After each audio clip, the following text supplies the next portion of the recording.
warahmatullahi wabarakatuh. Jumpa lagi di pelajaran Bahasa Indonesia kelas 7.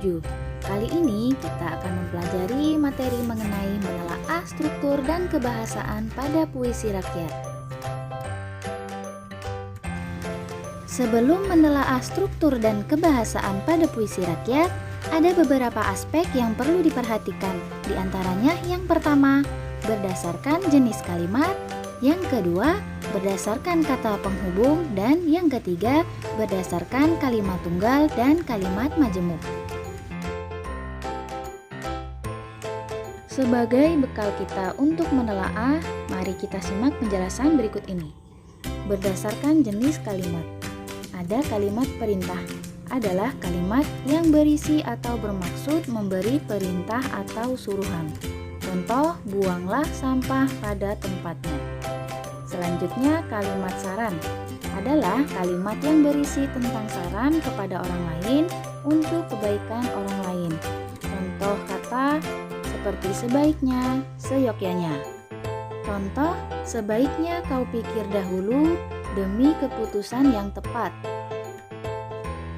Kalimat ajakan adalah kalimat yang berisi ajakan kepada orang lain untuk melakukan suatu perbuatan. Contoh kata yang biasa digunakan seperti ayo dan mari. Contoh, marilah kita jaga agar lestari. Kemudian kalimat seru adalah kalimat yang mengungkapkan rasa hati seperti kagum, heran, senang, dan sedih. Contoh kata yang biasa digunakan seperti alangkah, betapa, dan bukan main. Contoh, alangkah indahnya alam Indonesia ini. Wahai pemuda Indonesia, teruslah berjuang melestarikan budaya kita. Dan kalimat larangan adalah kalimat yang berisi larangan agar orang lain tidak melakukan kegiatan. Contoh kata yang biasa digunakan seperti jangan dan hindari. Contoh, janganlah berprasangka buruk kepada sesama. Berdasarkan kata penghubung. Kata penghubung tujuan merupakan kata penghubung modalitas yang menjelaskan maksud dan tujuan suatu acara atau tindakan. Contoh kata yang biasa digunakan seperti supaya, untuk, agar, dan guna. Selanjutnya, kata penghubung sebab atau kausal. Di sini menjelaskan bahwa suatu peristiwa atau tindakan terjadi atas sebab tertentu.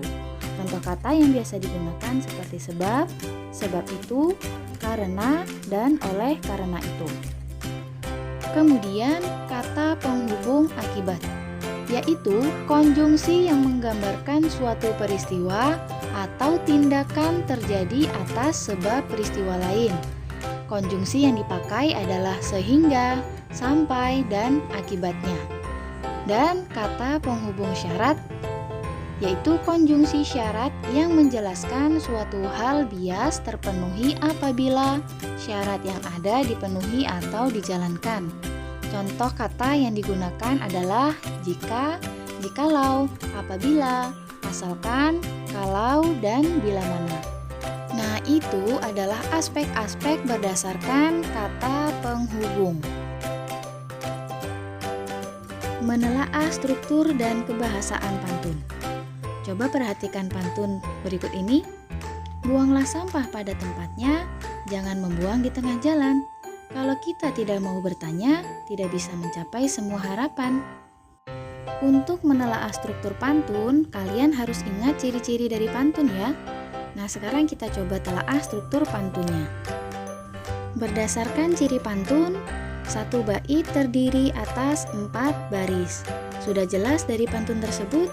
Terdiri dari 4 baris. Baris pertama, buanglah sampah pada tempatnya. Baris kedua, jangan membuang di tengah jalan.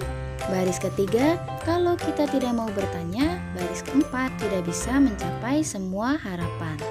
Pantun tersebut jelas memenuhi ciri dari pantun, yaitu satu bait ada 4 baris atau larik. Kita telaah lagi struktur pantun lainnya. Berdasarkan ciri-ciri pantun, pantun mempunyai rima akhir sama AB, AB. Coba perhatikan kata akhir yang bertanda pada pantun tersebut. A, N, AN. Sudah jelas, pantun tersebut mempunyai rima akhir yang sama, yaitu AN, AN. Selanjutnya, baris 1 dan 2 adalah sampiran. Buanglah sampah pada tempatnya, jangan membuang di tengah jalan. Nah, ini adalah sampiran. Kemudian, baris 3 dan 4 adalah isi. Kalau kita tidak mau bertanya, tidak bisa mencapai semua harapan. Baris 3 dan 4 adalah isi. Dan antara sampiran dan isi tidak saling berkaitan atau berhubungan. Coba kita baca lagi pantunnya. Buanglah sampah pada tempatnya, jangan membuang di tengah jalan. Kalau kita tidak mau bertanya, tidak bisa mencapai semua harapan. Situ sudah jelas ya, tidak ada hubungannya antara sampiran dan isi. Kemudian kita telaah kebahasaan pantun. Di sini jenis kalimat pada baris 1 dan 2 adalah kalimat perintah. Karena berisi perintah atau suruhan. Sudah jelas di situ terlihat kata buanglah pada baris pertama dan kata jangan pada baris kedua. Kemudian jenis kalimat pada baris 3 adalah kalimat saran dengan kata penghubung syarat. Contoh kata yang digunakan yaitu kata kalau. Jadi, untuk menelaah struktur dan kebahasaan pantun, kalian harus ingat ciri-ciri pantun dan aspek-aspek kebahasaan pantunnya. Menelaah struktur dan kebahasaan gurindam. Kita coba baca dulu. Dengan orang tua jangan melawan, agar hidupmu tidak berantakan. Kita coba telaah struktur gurindam. Satu bait terdiri dari 2 baris. Dari contoh gurindam tersebut sudah jelas terdiri dari 2 baris. Kemudian kedua baris mempunyai rima akhir sama, yaitu NN, yang merupakan satu kesatuan yang utuh. Struktur selanjutnya, baris ke-1 berisi syarat, baris kedua berisi jawaban. Di sini gurindam saling berhubungan atau berkaitan karena pada baris ke-1 merupakan syarat terjadinya keadaan pada baris kedua. Dan baris kedua ini berisi jawaban dari baris ke-1. Agar hidupmu tidak berantakan, maka dari itu jangan melawan dengan orang tua. Selanjutnya kita telaah kebahasaan gurindam dari contoh tersebut. Di sini baris kedua menggunakan kata penghubung tujuan, yaitu yang digunakan kata agar pada baris kedua. Nah, inilah cara menelaah struktur dan kebahasaan gurindam. Menelaah struktur dan kebahasaan syair. Dengarlah wahai Ananda, rajinlah belajar sepanjang masa. Ilmu tiada pernah habis dieja, sebagai bekal sepanjang usia. Kita coba telaah struktur syairnya terlebih dahulu. Ingat ciri-ciri dari syair? Satu bait ada 4 baris. Dari contoh syair tersebut terlihat satu bait terdiri dari 4 baris. Jadi sesuai ya dengan ciri-ciri syair. Kemudian coba perhatikan kata akhir yang bertanda. Di sini mempunyai rima akhir sama, yaitu AA, AA. Kemudian keempat baris dari syair tersebut merupakan isi, dan semua baris saling berkaitan atau berhubungan.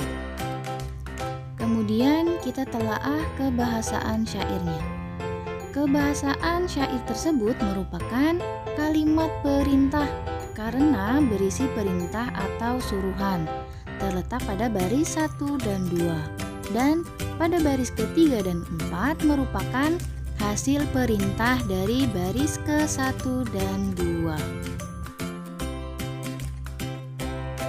Demikian pembelajaran kita hari ini pada materi menelaah struktur dan kebahasaan pada puisi rakyat. Nantikan terus video-video selanjutnya. Terus belajar dan tetap semangat. Wassalamualaikum warahmatullahi wabarakatuh.